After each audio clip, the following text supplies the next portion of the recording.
welcome to the Falling for Learning podcast. I am TD Flinaw, and we have a special member here today, and that is Board District Member Tanya Ortiz Franklin. She is a member of the LA Unified Board of Education, representing Board District 7.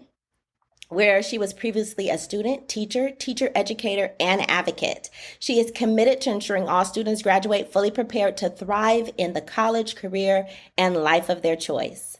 LA Unified Board District 7 includes the diverse communities of Florence, Firestone, South LA, Watts, Gardena, Carson, Lomita, Harbor City, Wilmington, and San Pedro. So thank you again, Tanya, for joining us. How are you doing? I'm great. Thank you so much for inviting me and having me here today. Great. So our audience is parents, and we want to make sure they know what to do to make sure their kids are on track for learning and to stay on track for success. And so one of the questions we ask all of our guests is, what is something that hooked you into learning as a young child or teenager, young adult? I love this question. And I love that the audience is mostly parents because my mom is who I credit for being my first and lifelong teacher. I always saw her reading when I was younger, and I wanted to read too. So I was an early reader, not just because of school, but because my mom set good practices at home, reading to me, reading with me. And then when I was able to read on my own, reading by herself in one corner of the living room, and I'd read by myself in the other corner of the living room. And we would just spend quiet hours on weekend afternoons reading our own books together. So I would say she started my love of learning because reading is really the foundation for accessing so many other content areas as a student, K-12 through college and beyond. So I credit my mom. Wonderful. That is so sweet. And that's definitely parents, if we don't have that reading practice, make sure we establish some type of reading practice with our kids, because we do, as kids, really look up to our parents and want to do what our parents do. And that brings me to, as you are on your educational journey, what were some courses or particular skills and activities that you were involved in that really helped propel your success, and that some of those skills you're still using today to help you have success in what you're doing as a leader in the Board of Education in LAUSD? Yeah, I think it was a lot of the extracurricular activities that gave me opportunities to find my voice and to lead. So I went to LA Unified Schools, elementary through high school, and the experiences that stand out most to me are middle and high school leadership classes. Okay. So I remember in 8th grade running for class president. I was not successful. My first election, I didn't win. Glad things changed when I was an adult. Yes. But putting myself out there, believing in myself, having a vision, and encouraging people to join me in that vision is exactly what I had to do on the real campaign trail. And then I think when I was in high school, I was student body president and a few other leadership roles. And the great thing about most leadership classes, even still today, is it's student-led. So the teacher would sit in the back of the room and say, what do you all want to do? And even though it might seem trivial to the outside mind of like planning dances or lunchtime games, it really is an opportunity for kids to just paint the picture of what they want, to have some tasks and assign them to each other and execute on what they want to do for themselves and their peers. And so, leadership classes were really vital for me. And then I would say, of course, later in college and beyond, political science is what I majored in at Columbia, just learning how the government works and thinking about how people have the power to make change with their votes.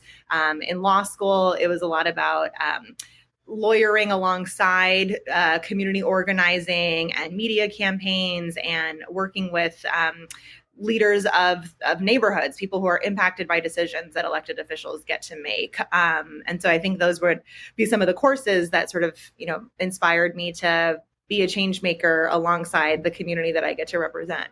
Wonderful. Okay. So we know that you're running for another term in the Los Angeles Board of Education. And with that in mind, what are some of your accomplishments that you want to really highlight during your tenure that you've already done this time, while you're your first round? Yeah, so I was elected in November 2020, started in December. And one of the things I'm still most proud of is the first resolution I wrote as a board member. And that's like a motion or a local piece of legislation. I wrote it with Jackie Goldberg, who's now our board president and is a legend in local Yes. politics. But I was really inspired by a book around mastery based learning and grading, and then also seeing some people put it into practice. Basically, the idea is that kids shouldn't be marked down for grades for things that are unrelated to their academic mastery. And so if you turned in an assignment late or you had a bad day on a test, you should get another chance to show what you know. You shouldn't be marked down for turning in something late if you still know the content, because that's what matters in life. Do you know it? Do you not? And if you don't know it, can you figure it out and try it again? So my first resolution was about pushing the district towards more mastery-based learning and grading. Now we call it equitable grading and instruction, Yeah. EGI, some folks might have heard. Yes. But we have hundreds of more educators trained in this now. And for me, I'm really proud because it not only represents fair grading for students, but it also represents them demonstrating skills that they need in college. And so it should be more accurate in terms of their college readiness. And that really matters when today only about half of our kids are college eligible. We want to make sure that more kids are college eligible. And then when you actually earn an A, B, or C, it is really reflective of you knowing the standards of that grade level. So, I would say that's one big thing. The second resolution I wrote was around kids being able to get high-speed broadband internet in their homes. We had all this money from the federal government during COVID, and hotspots were just not cutting it, particularly in our public housing developments where cinder block walls made it hard for a Wi-Fi connection to get through. So we pay AT&T and Spectrum, just like we do for the school district, to get high-speed broadband in the home of over 100,000 kids in LA Unified right now. And that just really matters for kids being able to access their learning, all through the evenings and weekends, and even just explore career paths or interests or passions of theirs. So those are, some of the policies. And I've only been on for 2.5 years. But in that time, I've got to pick a new superintendent, which is huge because they set the vision for the rest of the district once the board kind of sets the foundation. And Alberto Carvalho, is moving in the right direction. We have an assessment platform that everyone is doing for the first time across the district this year. So we'll actually be able to know where our kids are as an entire district, beginning of year, middle of year, and end of year, and even ongoing. It should help educators better differentiate in their classrooms, and just ideally should get us to preparing more kids for college, career, and life. So, I could talk about a lot of things that I'm proud of, but I think generally it is about moving us closer to more kids getting to choose college. Okay. So just a quick question about the assessment platform. Before, different schools use different testing materials for the school throughout the school district. Is that what you're saying? Exactly. Okay. Depending on the grade level, the content, the region, sometimes you could access it, but from a board member's perspective, I would go into the platform and I would see, only 3 to 5% of students have participated in this assessment, that I can actually see how they're doing.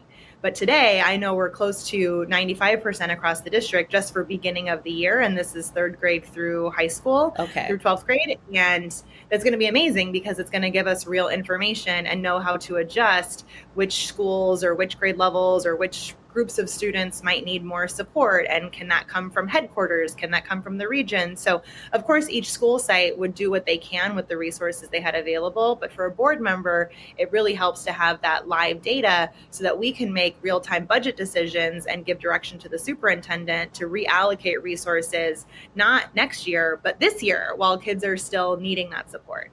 Okay. All right. And I just want to pause and highlight some of the things that you said, such as the equitable grading and instruction. So some parents may not know about that, but just the gist of it is that students get more than one opportunity to show their learning, and they're not penalized for things that they may not have control over, because we know that some people, depending on their parents and their work schedule and their level of education, could give a lot of help with homework or something like that, but not penalizing kids when it takes them longer to turn in an assignment because of different factors that may take place. We're just grading them on actually what they are producing and what they have shown that they know. And again, multiple opportunities to do that. So I want to highlight that. And then, and if I can just add, yes. I think we're doing better with elementary. So if any of the parents out there have an elementary student, you look at their report card and you'll see a 1, 2, 3, or 4. Yeah. And that generally helps you understand 3s and 4s are on grade level or higher than grade level. 1, not so much. 2, getting closer. And that also reflects our standards. That's sort of the framework around mastery-based grading. And our assessments at the end of the year, SBAC 2, it's, not yet met, approaching, you met the standard, you're exceeding the standard. But when you think about traditional A through F grading, why is it that you can only get an A if you're at 90% to 100, B at 80% to 90, but you can go from 0 to 50 and get a fail, even though if you've tried at 30% or you've tried at 40% or you have tried, multiple times just struggled. Sort of a way I heard it was, why are there 50 ways to earn a fail, but only 10 ways to earn an A? And so it's another way to think about the grading scale itself so that kids are not penalized, what you were saying earlier, not penalized so poorly for things that, are not reflective of what they know at the end of the school year. Okay. Yeah. So thanks so much for, really leading in those policies that help students, no matter what their background is, they can be successful and, like you said, live the life of their choice. So that's really, really important that we provide as educators and as a school district. So I want to shift to thinking about students that have been marginalized historically. And so one of the groups are Black students. And during the pandemic, this was really highlighted as well. So what are some initiatives that you've done to really support Black students during your tenure? Yeah, it's a great question. And it is part of what I deeply believe about good decision making is that if you centered the groups and the individuals that have been historically pushed furthest to the margins, then you'll lift all tides, right? Isn't that the phrase, a rising tide lift all boats? And for us in California, that includes English learners, students with disabilities, but there are some federal programs that support those groups of students in ways there are not programs that support Black students, in part because of the anti-affirmative action work that has taken place over the last several years, including Prop 209 in California. And we tried to overturn that with Prop 216 or Prop 16 a couple years ago. That wasn't successful. But, before I came on the board in the summer of 2020, after the murder of George Floyd, the board made a big decision to reallocate dollars from school police into a Black student achievement program. And so that was prior to my time on the board. But had I been here, I absolutely would have voted for that. And over time, that $35 million has grown to over $140 million because we've seen a need to invest in students who are 9% of our population, but overrepresented in chronic absenteeism, in suspensions and expulsions historically, and just struggling academically in ways that are not related to a disability or to learning a second language necessarily, right? Mm-hmm. So for me, I feel really proud that LA Unified has created a program where we have additional attendance counselors, social workers, restorative justice teacher advisors, campus climate advocates, and different adults on campus who are there in particular to meet the needs of Black students, to help them feel welcome, to help them feel supported social emotionally, and to get them ready for college. So many schools also have counselors, academic counselors. They're doing college field trips to HBCUs. And so this has grown a lot just in the last couple of years. And it's something I am confident that the board will keep going, even though I'm sure there will be some challenges. We're hearing murmurings of one challenge already. A potential lawsuit. But it's important to me and to us, if we want to do right historically in this country, that we do what we can in schools, because when kids have the education, they can then help change the system from their professions when they graduate from the system. So I'm proud to keep investing in that, and that's a big part of the board. Every year we vote on our budget, and it's about $20 billion overall with the additional COVID dollars, and you can do a lot with that, but you can't do everything. And so even though it seems like a small amount, 140 million out of $20 billion, it's something we didn't have before, and it's something that I don't think any other school district has, definitely not on this scale. And then also at the end of my first year in office, there were a group of community organizations that were saying, representation really matters in terms of who your classroom teachers are. And so for all of our Black students in schools, we should also make sure we have Black educators that they have themselves and that non-Black students also have access to. And so we wrote a resolution to do some data digging into what the representation actually looked like across the district, and then to try to enhance that representation, knowing that it matters for student achievement. And so while LA Unified does have about 10% Black educators, it's not evenly distributed. And there are some cases, I think we had about 2,000 students who identify as Black but would not have had a Black teacher during their time in LA Unified, which is just atrocious. We should and are working on that. And so I'm proud that we're moving in that direction, and I hope we continue to. And if we want high quality Black educators in our schools, we have to have high quality experiences in our schools as well, so kids will want to come back to the district and be teachers. So that's a lot of the work that we're doing, and I'm hoping it will yield results, not just in test scores, but really in elevating the culture that LA Unified cares about Black students and families. And, every school is a great place for you to be, including all identities, but in particular, those that have been most historically pushed to the sides. You are centered and you are welcome here, and we want to make sure you thrive at the best of your potential.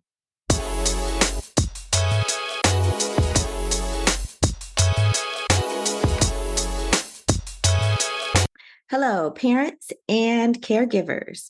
Join us every Wednesday for our Well Educated Wednesdays on Instagram Live from 5:30 to 6 o'clock. We will be getting your questions answered about how to get kids on track for learning and to stay on track for success. It's free, and you can ask any question that you would like. We're here to serve you and to make sure that you have the tools and strategies needed to make sure your kids are a success. And you can make sure that next generation is on a path to greatness.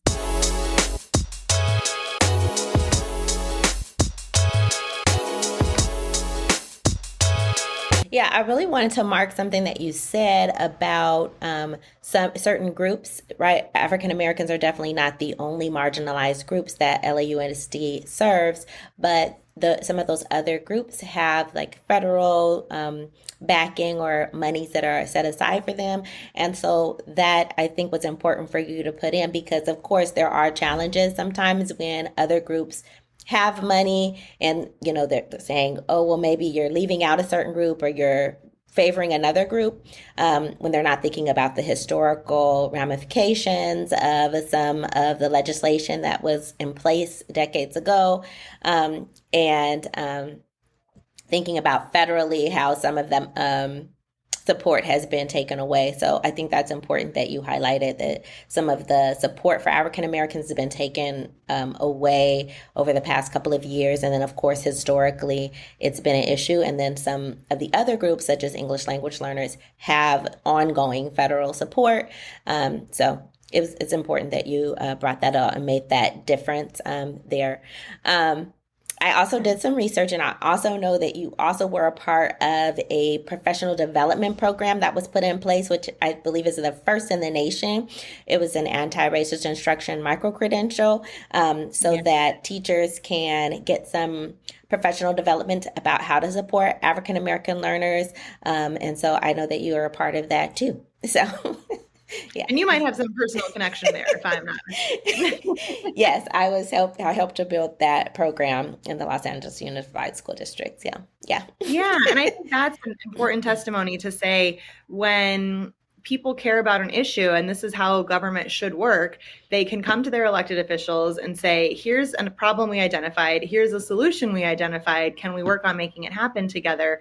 And literally all I did from that initial meeting with the group of teachers was connect them to the human resources folks and say, you all want to have micro-credentials, both sides. Let's figure out what needs to be in this. And so long as there are, people with the will who are, able to cultivate some of that skill, maybe there's some funding for that as well, then we can make the change that we want to see in our world. And so I thought that was a really good example, too, of just how local government is supposed to work. Yes. And yeah, I want to thank you for your support in that. And then also, parents out there, you might have your children in the Los Angeles Unified School District or another district, because we have people who listen from around the country, and maybe bring some ideas that you have to your elected officials, such as your board members, advocate for certain programs that you don't have, and then, hopefully they will be able to support you or, negotiate with you about how you could make it happen. But yeah, so that's another thing that we want parents to know about, is that we want you to be a part of your children's education at home, helping support them as learners. But sometimes if you see a need in your community, you could also, hold our elected officials accountable, ask them for things that we need. And, of course, your votes, you could vote for them or not vote for them if they're not willing to support you. So, yeah. Absolutely. Okay. So now thinking about, as you have your next, you want to be reelected. So what are some ideas that you have, so maybe new or continuing ideas that you have going on in the future you have planned? Yeah, like I was mentioning, I'm proud of the conditions we're putting in place. We're still, unfortunately, not seeing the academic growth yet. And part of that is we're still recovering from the learning loss of the pandemic. Absolutely. Though, of course, not everything is attributed to that. But this year, we are aiming for student achievement levels at the 2019 mark, which is basically saying we're catching back up to where we were before the years out of school, or even students. We had several, who chose online options for a while. So in my next term, which is crazy because I've only been in for 2.5 years, but this election cycle is so long. My next term wouldn't start until December 2024, should the public, vote me in again. But I want to build up to it and then hopefully continue it there. I'm really seeing a big need still for mathematics. We have put a lot of emphasis on early literacy, which is an important goal and it is a board focus. There was some public conversation around our primary promise, if anybody was involved in that. Yes. or followed. With our previous superintendent, we had put about $100 million directly into K-3 literacy, and for doing like small groups and pulling kids out. And literacy is absolutely foundational. And I even remember being a 6th grade teacher, a mentor had told me, up until 3rd grade, kids are learning to read, but then really 4th grade on, you're reading to learn everything else. So early literacy in particular is so important. And mathematics for the future is incredibly vital if we want to have a thriving economy in the United States, if we want our students to really have access and choice for all the career paths that they might choose. And there is this culture of math. And so I'm so glad parents are listening to this. There's this culture where it's okay in a lot of places to say, oh, I'm not good at math, or I'm not a math person, where you would never say that about like, oh, I'm not a reader, I don't know how to read. Right. Like that's just embarrassing, right? So we don't say things like that. That might be true, or like I'm not a good reader. People want to get better at reading, and you wouldn't want to admit to your kids like I'm not a good reader. You would want them to be good readers, and you want to model that for them. But for math, there's this weird culture where we sort of dismiss it, and that's really unfortunate because I think it impacts kids in a lot of long-term ways when not enough adults in their lives really put value on math, even if it's a struggle for us. Maybe because it's a struggle for us, it's so valuable for kids to be able to problem solve and think about how to explore, engineering and science and technology and so many of these fields that are changing so quickly. Yes. The kinds of careers that our kids are going to have probably don't exist today. Like the vast majority of industry will shift during our kids' lifetime. I mean, just think about how much technology has grown for the parents in your generation and what you grew up with versus what kids have available today. I have no idea how to make a cell phone, but many of our kids will not only know how to make the cell phones that are in front of us, but they'll make the next thing that's coming. Yes. So my big message for families and for the district is how do we change that culture of math, and how do we really help more kids achieve, because our mathematics scores are lower than our literacy scores, and particularly lower for our Black students, for our foster youth, for our English learners, for our students with disabilities, all the groups that we know historically are at the margins. Math is even harder. Yes. And so there's some shifts that have taken place over the last few years, and there's even a new California mathematics framework that also had some controversy recently. But ultimately, it is, I think, incumbent upon the school system to make sure that mathematics educators are trained and non-math educators are trained to integrate math in ways that help kids see their real possibilities in career paths of math. So anyway, okay, I'll get off my math soapbox. But No, it's important. Math is really once if they're not able to get past a certain level, and parents should really know this, it's a make it or break it thing. Like they have to choose another career path. I can't move into being a doctor or certain career paths, being an engineer or something, if I can't get over that math anxiety or again, like some of our students have this, and our families just have it like, well, you don't have to be good at math. I'm not good at it, and it's like we don't need to try, right? So we want to make sure we continue with our kids trying to get better and knowing that they can get better, looking at those resources. But yeah, I totally agree with you. Yeah, and even in the trades, honestly, a lot of Yes. the trade unions require Algebra 1 efficiency, right? To be an electrician, to be a plumber, to be a carpenter. There's so many jobs that Yes. rely on at least Algebra 1. So absolutely for post-secondary education, but even for some of the trades that have good paying jobs, they require some basic math skills. And then going forward, I also am interested just for myself in more of those career pathways. So how are we setting up like internships for students? How are we Mm. having kids experience what it's like? Because, college is so expensive. I personally have a lot of loans and debt from law school.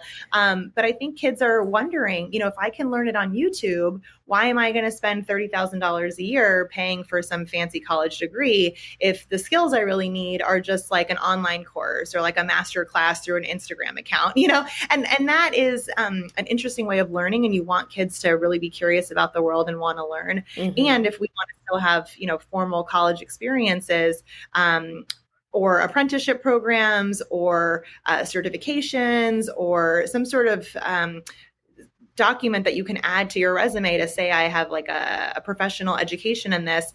We have to think about those different kinds of pathways where kids can really try things on and see the value of them, and ideally not get into so much debt that it's cost prohibitive for them to think about buying a house someday in Los Angeles, which is a whole nother conversation. So Yeah. I am thinking about the like career pathway of things.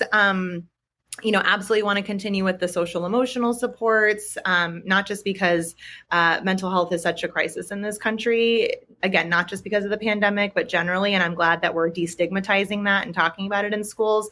But it's also about those social emotional skills kids have to demonstrate, like setting goals and collaborating with others, persisting Hmm. challenges. And I think that is an important sort of priority to keep going forward. And now that I'm a mom myself, I really get kind of what parents have been saying so for forever. The first foundational, like most important thing that schools have to do is just keep kids safe. And that Yes. looks different in different communities. It looks different for some people on physical safety versus emotional safety versus intellectual safety.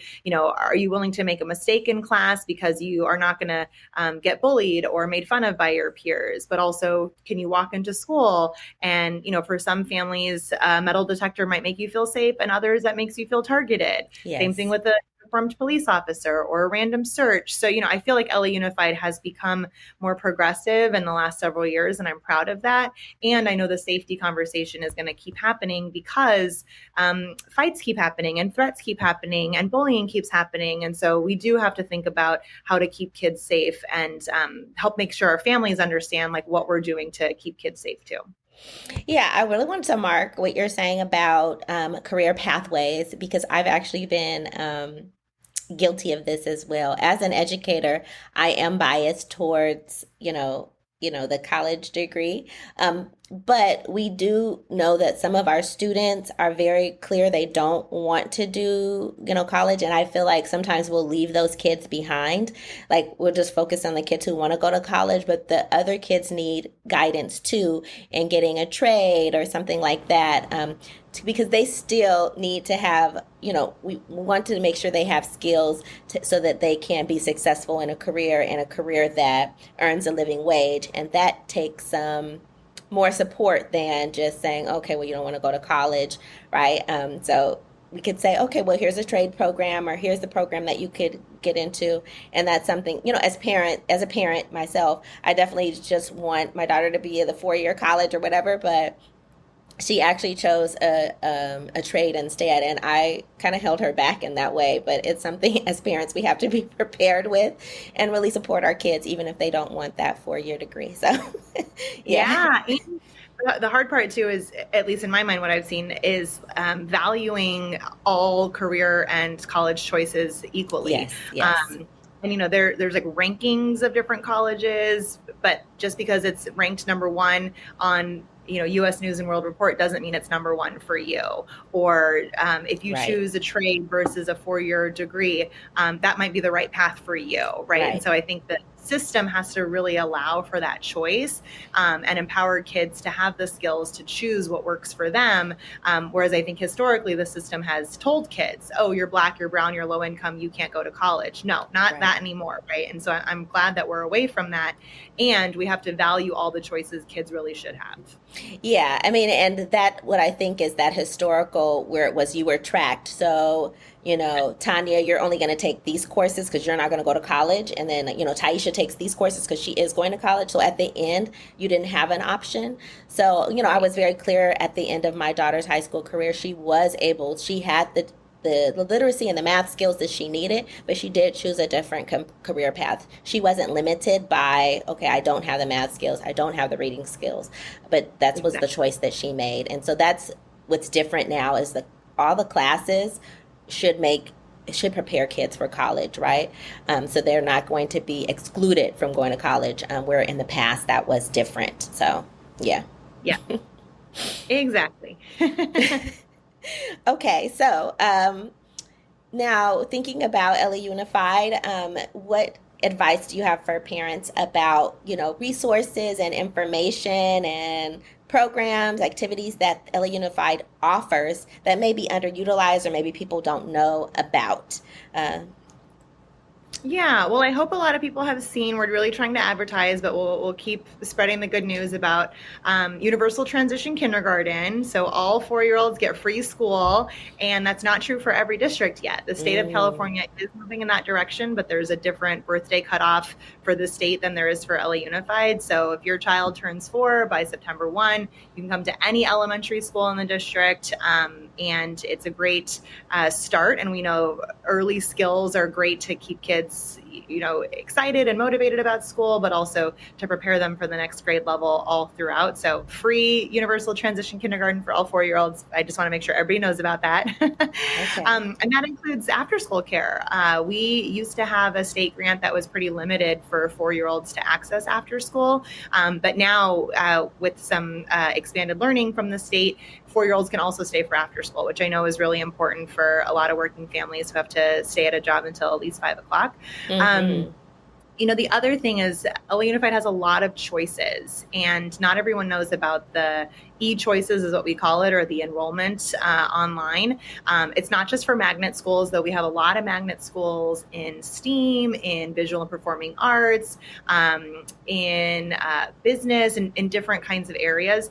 We also have choices for dual language programs. And just in Board District 7, not only do we have Spanish, which we have all over the district, we have Mandarin, we have Japanese. I have the first program in Board District 7, and the second one is just opening in Board District 1.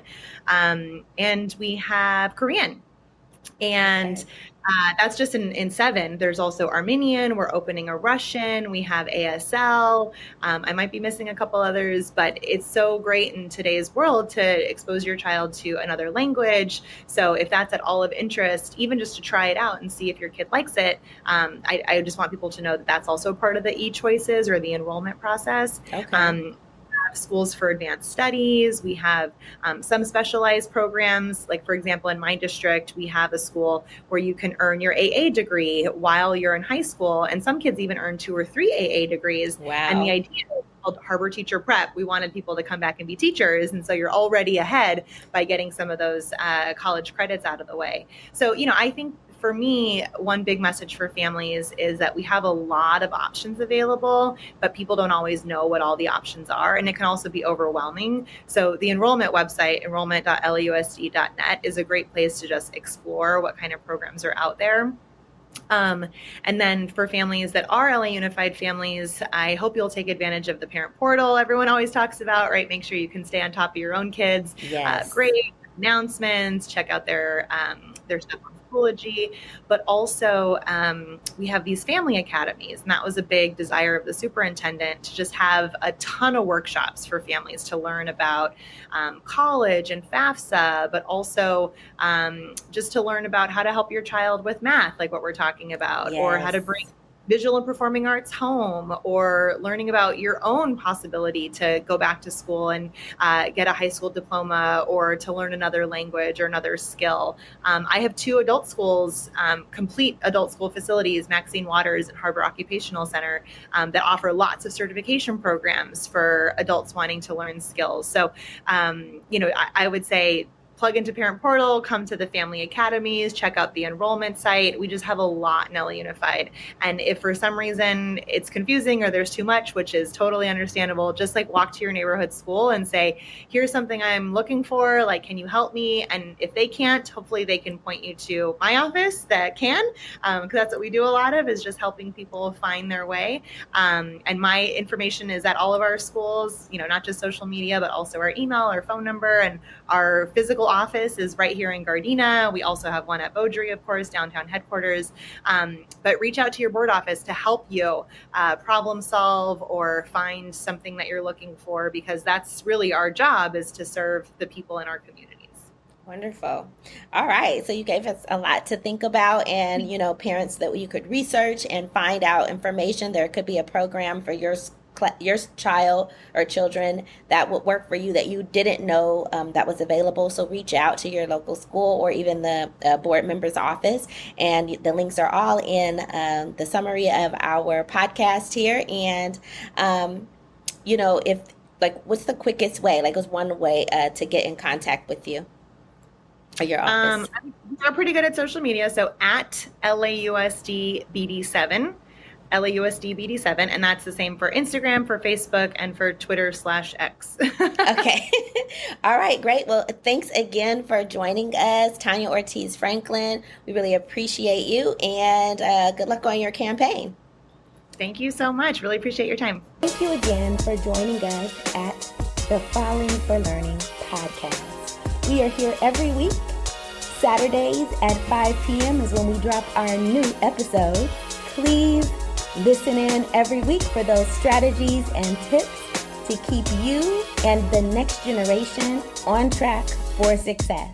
You can also find us on YouTube by going to youtube.com/@fall4learning. Again, that's youtube.com/fall4learning. We really appreciate you, and we are here on a mission to make sure that that next generation is on track for success and on track for learning. Thanks again. I'm TD Flinaw. Have a wonderful week.